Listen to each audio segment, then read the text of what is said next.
오늘 시간에는 이 야벳에게 선포한 예언적 선포가 어떻게 실현되었는가를 통하여 우리 자신이 어떠한 사람이 되어야겠는가에 대한 말씀을 살펴보도록 하겠습니다. 노아가 셈과 함과 야벳을 낳았습니다. 500세가 된 후에 창세기 11장 10절에 보니까 98세에 셈이 홍수를 겪었고 첫째 아들, 둘째 아들, 셋째 아들을 100살에 낳았습니다. 100살에.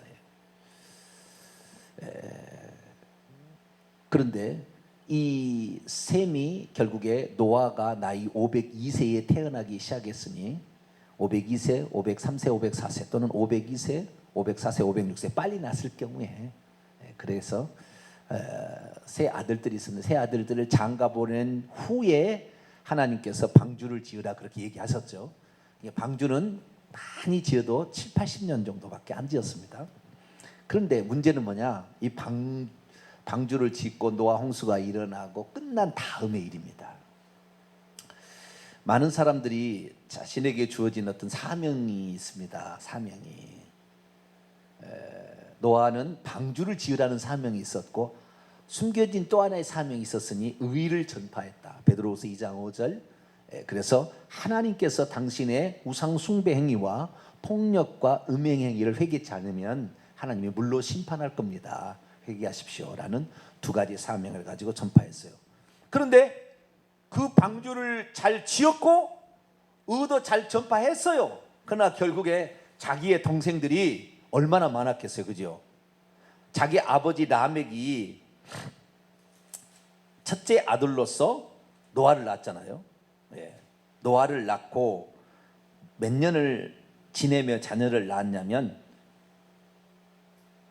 595년을 지내며 자녀를 낳았어요. 아버지 라멕이. 그러니까 노아의 남동생과 여동생들이 많았겠죠. 그리고 777세를 살고 죽었습니다. 자기 아버지가. 그런데 노아가 자기의 남동생들이나 여동생들 한 명도 구원을 못했잖아요. 구원 못 시켰잖아요. 자기 자식하고 자부들만 간신히 턱걸이로 구원시킬 수 있었어요. 그래도 우리가 방주를 지으라는 것에 큰 사명이 있으니까 그 사명을 잘 완수했습니다. 뭔 일을 잘 하고 나면은 해이해질 수가 있어요. 사명이 이제 그 사명이 끝나니까. 그래서 여러분 혹시 어떤 사명이 내게 주어졌는데 나는 새벽 기도를 참석해야 된다 사명이 있는데 그 사명이 끝날 리는 없겠지만 내 사명 완수했으니까 나는 이제는 적당히 살아야 돼. 그 순간에 타락하는 거예요. 노아가 사명이 끝나니까 타락해가지고 포도를 지어가지고 포도는 뭐 그때 당시에 뭐 음료수나 뭐 그렇지 대용으로 썼잖아요. 그러니까 뭐 큰 잘못은 아닌데 취하도록 마셨는데 벌거벗은 자기 온몸을 다 부끄러운 수치를 다 드러낼 정도로 마셨다 이 말이에요. 술 취하지 말라 이는 방탕한 것이니 성령의 충만함을 받으라 했거늘 사명이 끝나고 나니까 해이해진 거예요. 사명이 끝나고 나니까. 오늘날에 왜 사람이 기도 안 하느냐? 나는 천국 간다고 생각하고 있으니까 더 이상 이제 뭐 기도할 것도 없죠. 더 이상이 뭔 일 없잖아요. 우리는 부지런히 기도해야 돼요. 왜? 우리 교회 주신 사명이 있잖아요. 주의 종들을 가르쳐야 되고 전 세계에 바른 복음을 증가될 사명이 우리에게 주어졌잖아요. 이 사명은 우리가 죽을 때까지도 안 끝날 거예요. 이 사명. 그러니까 우리는 해이해질 수가 없네. 할렐루야. 너무 감사하네요. 우리는 해이해질 시간이 없어. 우리는 끝까지 최선을 다해야 돼요. 그런데 사명이 끝나니까 해이해져 버린 거예요. 그래가지고 결국에 포도나무를 심고 농사에서 그 포도주를 너무 많이 마셔가지고 술 취해버렸습니다. 술 취한 것은 좋은 거예요, 안 좋은 거예요? 오늘 주일날 술을 왜 먹지 말아야 할 이유를 제가 설교할게요. 오늘 주일 오후에 찬양 예배 때는 내가 설교할 테니까. 술은 먹으면 돼요, 안 돼요? 안 되지요. 절제력과 경건성이 상실됩니다. 자제력이 잃어가는 거죠. 그래서 믿음의 보본을 보일 수가 없는 거죠. 그래서 술은 먹지 말아야 되는데 어쨌든 그랬어요. 그래가지고 그 장면을 함이 봤다가 누설을 했습니다. 알렸다는 말은 고의적으로 떠벌렸다 그 말이에요. 근데 한 가지 알고 넘어갈 것은 우리가 기본적으로 생각할 때 뭐냐면은 이 사건이 일어난 노아가 포도주를 먹고 벌거벗어서 둘째 아들인 함에 의해서 노출된 사건이 노아하고 노아의 세 아들하고 세 자부하고 노아의 부인하고 8식구가 살았을 때 일어나는 것처럼 생각이 되는데 그건 아니라는 거. 그거. 그 다음에 노아 홍수 직후에 일어난 것이라고 생각하는데 그게 아니라는 거. 어떻게 알 수 있느냐? 자, 22절 한번 볼까요? 22절. 창세기 9장 22절 있습니다. 시작. 가나안의 아버지 함이 그의 아버지의 하체를 보고 밖으로 나가서 그의 두 형제에게 알리매. 가나안의 아버지 함이죠. 함의 아들이 가나안입니다. 근데 가나안은 누구냐? 10장 6절에 보면 함이 네 명의 아들을 낳는데 구스, 미스라임, 붓, 가나안을 낳았습니다. 가나안은 넷째 아들이죠. 그 벌써 이 노아 홍수 때는 아들들도 장가는 갔지만 자식을 안 낳았잖아요. 70에서 80년 살면서 자식을 안 낳았는데 홍수 후에 10장 1절을 보니까 홍수 후에 셈과 함과 야벳이 자식들을 낳았다, 아들들을 낳았다 이렇게 기록되어 있습니다. 그래서 그 뒤로 낳는데 벌써 함의 둘째 아들이 첫째 구스, 둘째 미스라임, 셋째 붓, 넷째 가나안. 구스도 8절에 니므롯을 낳고 뭐 이런 상황이에요. 그러니까 벌써 많이 분가가 되어서 자식을 많이 낳은 상황인 것이지 8식구만 살 때 일어난 사건이 아니다는 거예요. 그러니까 함이 따로 지내다가 아버지한테 방문하겠죠. 방문을 이렇게 아버지 집에. 그런데 아버지가 그날따라 술을 쳐드시고, 죄송합니다, 어쩌다가 내 말이 엉뚱하게 나갔네. 술을 쳐드시고 이상하다 참.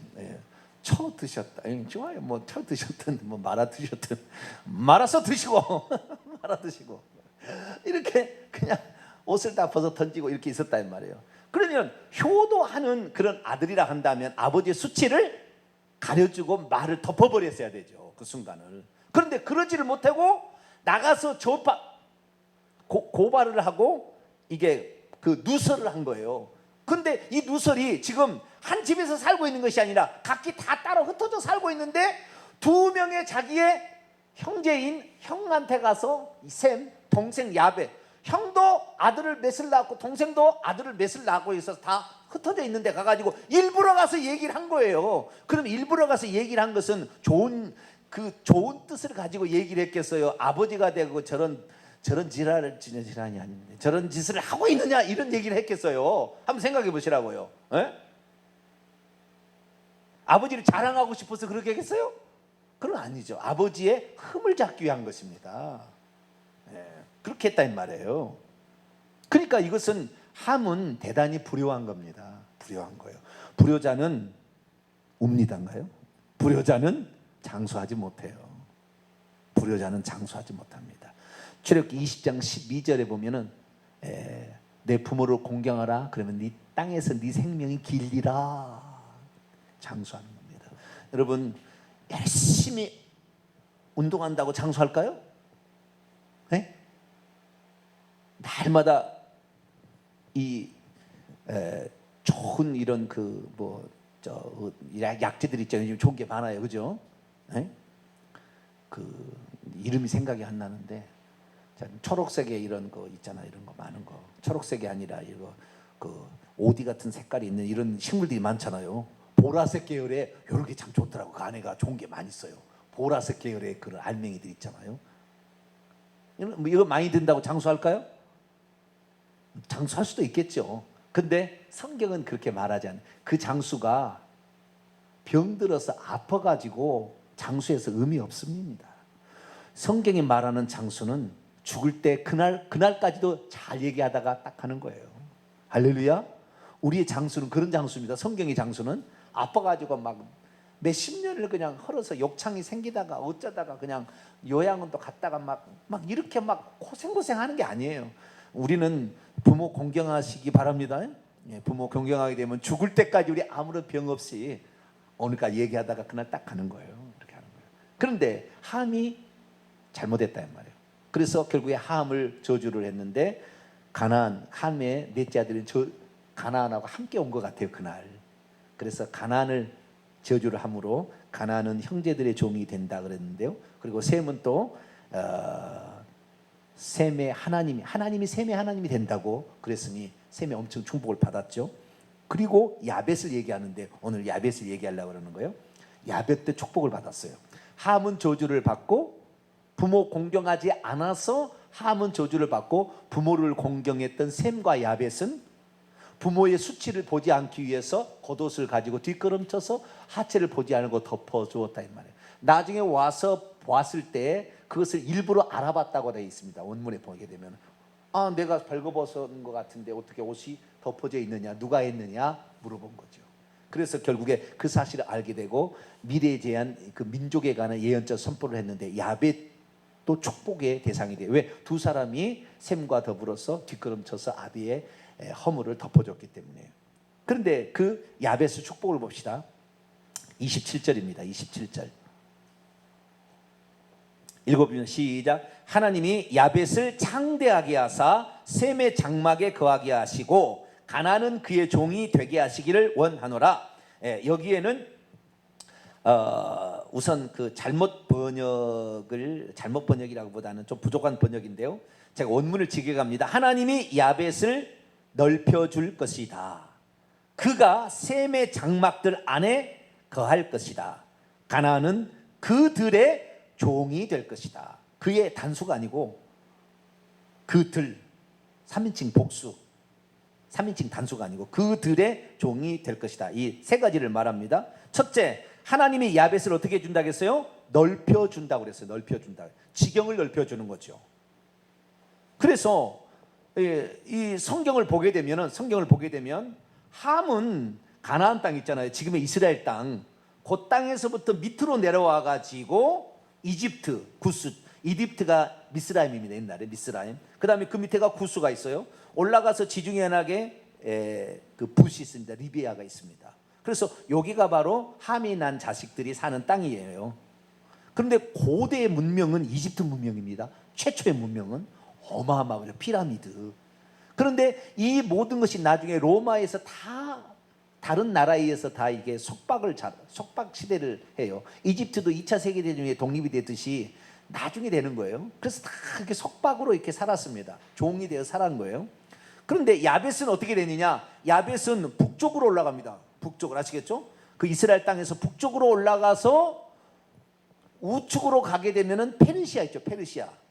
지금 이제 페르시아,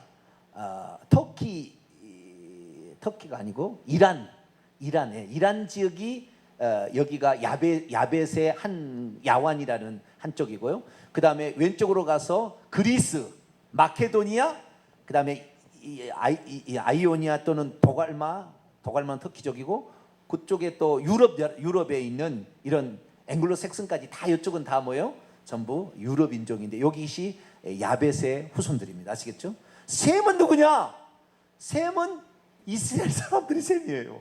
주변에 전부 있는데 그러니까 위쪽은 야벳이고 아래쪽은 함이라 한다면 우측에 뻗어 나간 중에 우측으로 동쪽으로 뻗어 나가는데 셈의 족속들이 이제 고 족속들입니다. 그래서 셈의 족속이 모압도 있고 암몬도 있고 에돔도 있고요. 더 이동해 가지고 대한민국도 있어요. 대한민국 사람은 어느 종족일까요? 셈의 종족이에요. 셈의 종족.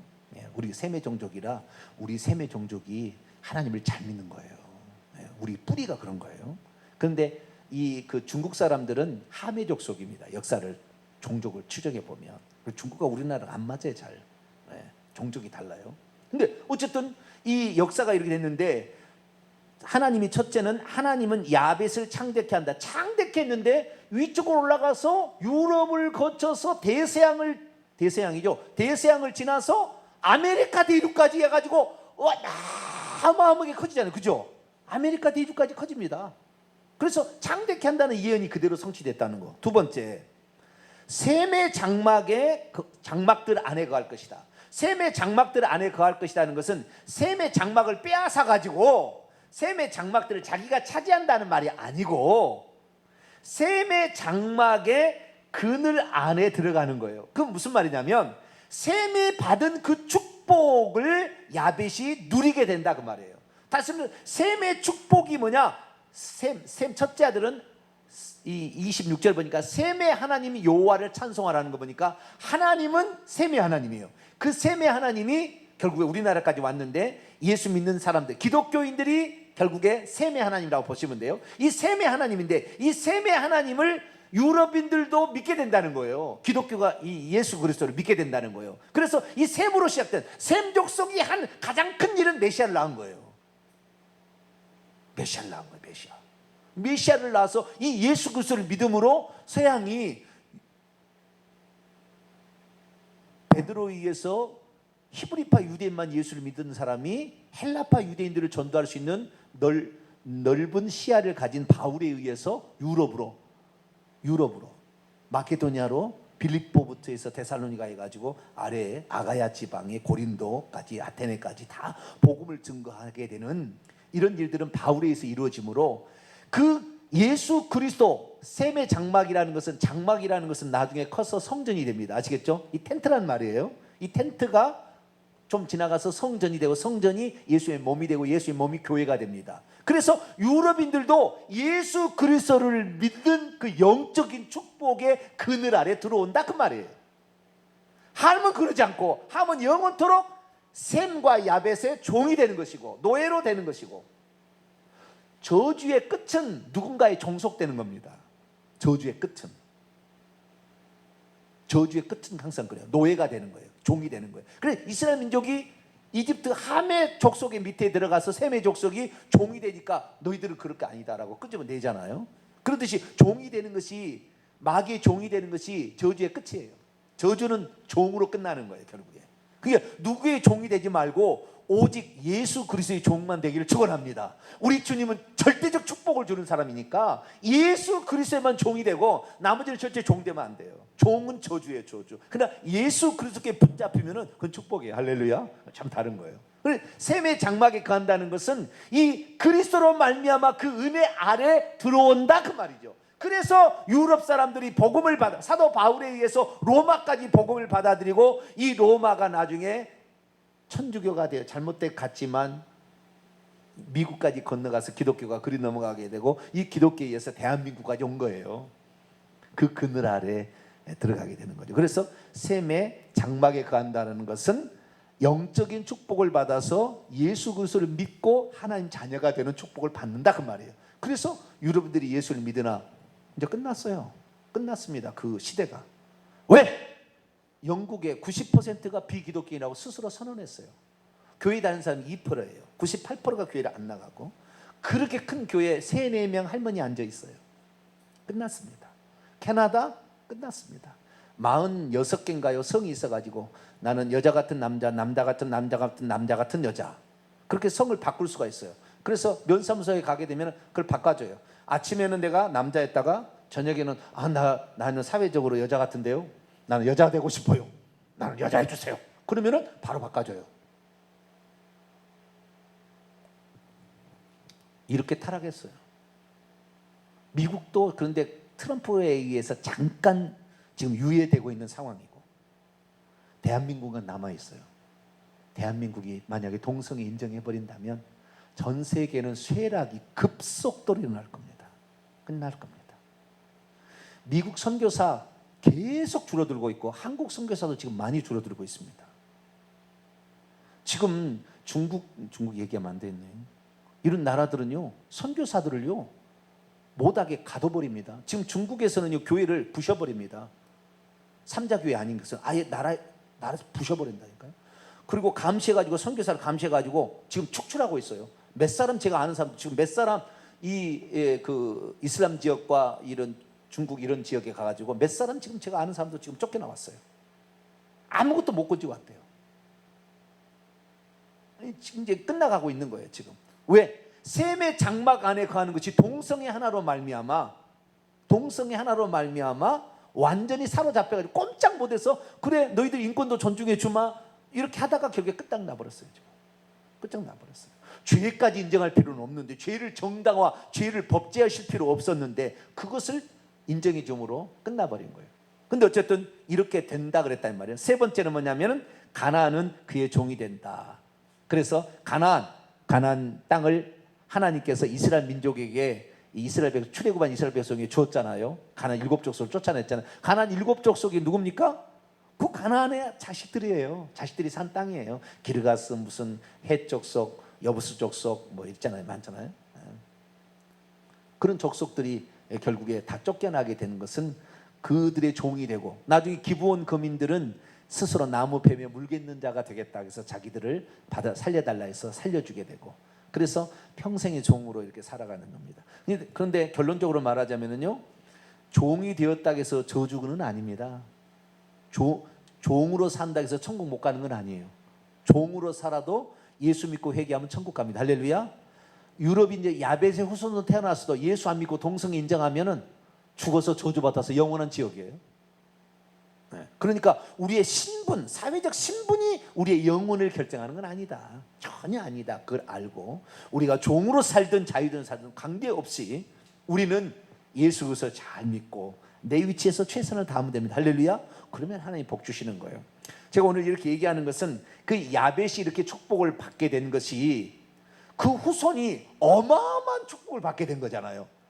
한 개 행동이 어마어마한 결과를 낳은 거예요. 아시겠죠? 우리가 이 시대에 우리가 기도한 것이 우리 후손에게, 내 자녀에게 어마어마한 축복을 가져올 수 있다는 것을 알고 기도하시라 그 말이에요. 우리가 이렇게 감당하는 진리의 회복이 우리 후손들에게 진리를 찾고자 하는 데에 엄청난 빛의 역할을 감당할 거예요. 그래서 우리는 작아도 우리가 한 일이 후세에 어마어마하게 영향을 미칠 수 있다, 그대로 된다라는 사실을 알고 우리는 부모를 공경할 수 있는 사람이 되기를 원하고, 남의 허물을 이렇게 퍼뜨리거나 그런 사람이 되지 않게 되기를 바랍니다. 자, 잠언 20장을 읽고 우리는 마치도록 하죠. 잠언 20장 19절 20절. 잠언 20장을 쓴 사람이 창세기 9장을 읽고 썼나 봐요. 1절부터 보세요. 포도주는 거만하게 하는 것이요 독주는 떠들게 하는 것이라, 이에 미혹되는 자마다 지혜가 없느니라. 그렇게 얘기를 하고 있어요. 19절 20절 또 읽어봅시다. 시작. 두루 다니며 한담하는 자는 남의 비밀을 누설하나니 입술을 벌린 자를 사귀지 말지니라. 자기의 아비나 어미를 저주하는 자는 그의 등불이 흑암 중에 꺼짐을 당하리라. 창세기 9장을 많이 읽었나 봐요. 이 사람 묵상을 너무 많이 했나. 잠언 20장을 쓸 때. 그 비슷한 얘기가 이렇게 나오고 있어요. 남의 허물은 누설하라, 누설하지 말라, 감추라, 성경에 말하고 있습니다. 아시겠죠? 좋은 이야기는 많이 떠드세요. 그런데 허물은 감춰야 되고, 자기 아비나 어머니는 나의 생명의 산출의 근거니까 존재 자체를 부정하는 것이 됩니다. 부모를 멸시하는 것은. 그래서 우리는 부모를 항상 존중하고, 내가 얘기했습니다만 부모의 말에 혹시 말에 순종하지 않을 수 있으나 공경을 해야 됩니다. 항상 우리가 공경을 해서 우리 자신도 복을 받고 자손도 만대의 어마어마한 번성의 축복과 영적인 축복, 아시겠죠? 다스리는 그런 축복을 우리 후손도 누릴 수 있도록 우리 자신이 지금 현재 하나님 앞에 잘 일을 감당할 수 있는 저와 여러분 되시기를 간절히 바랍니다. 거룩하신 하나님 감사합니다. 내가 무명의 사람이 뭘 하겠나 생각하지만 내 씨가